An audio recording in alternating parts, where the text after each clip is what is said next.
শীত মানেই পিঠাপুলির উৎসব, আর যদি থাকে ক্ষীরসা পাটিসাপটা তাহলে তো কোনো কথাই নেই। যারা কখনো এই পিঠাটি বানাতে পারেনি তারাও আজকে বানাতে পারবে শুধুমাত্র কয়েকটি টিপস ফলো করলে।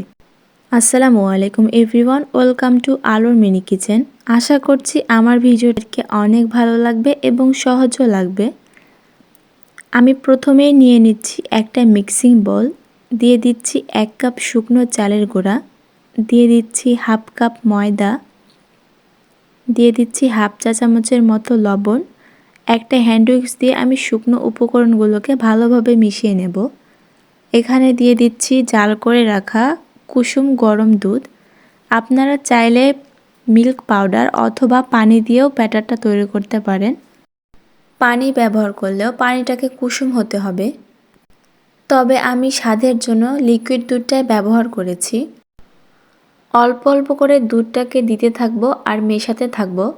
আমার এখানে 1.5 কাপের মতো দুধ লেগেছে, তবে আপনাদের কম বেশি লাগতেই পারে। দিয়ে দিচ্ছি 2 টেবিল চামচের মতো চিনি। চিনিটাও আপনাদের স্বাদ মতো কমিয়ে বাড়িয়ে দিতে পারবেন। আমি একটি চামচের সাহায্যে দেখিয়ে দিচ্ছি ব্যাটারের কনসিস্টেন্সিটা কীরকম হয়েছে। 15 মিনিটের জন্য এটাকে রেস্টে রেখে দিচ্ছি।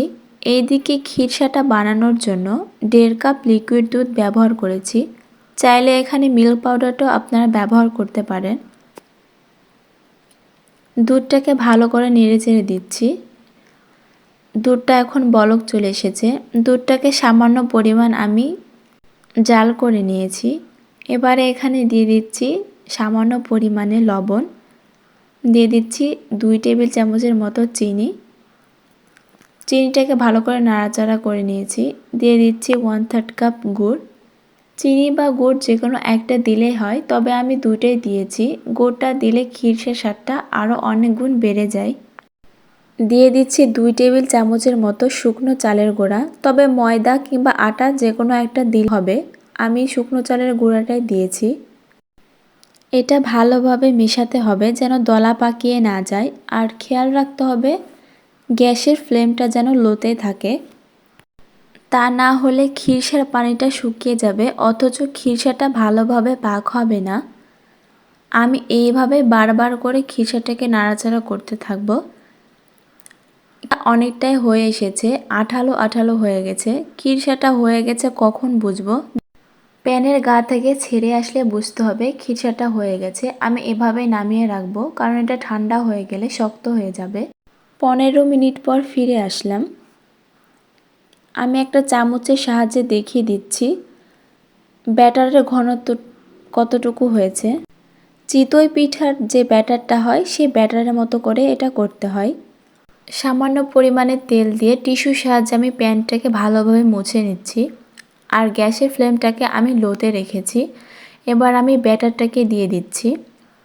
খেয়াল রাখতে হবে প্যান যেন অতিরিক্ত গরম না হয়, না হলে পিঠাটির গায়ে অনেকগুলো ছিদ্র হয়ে যাবে, যেটা দেখতে ভালো লাগে না।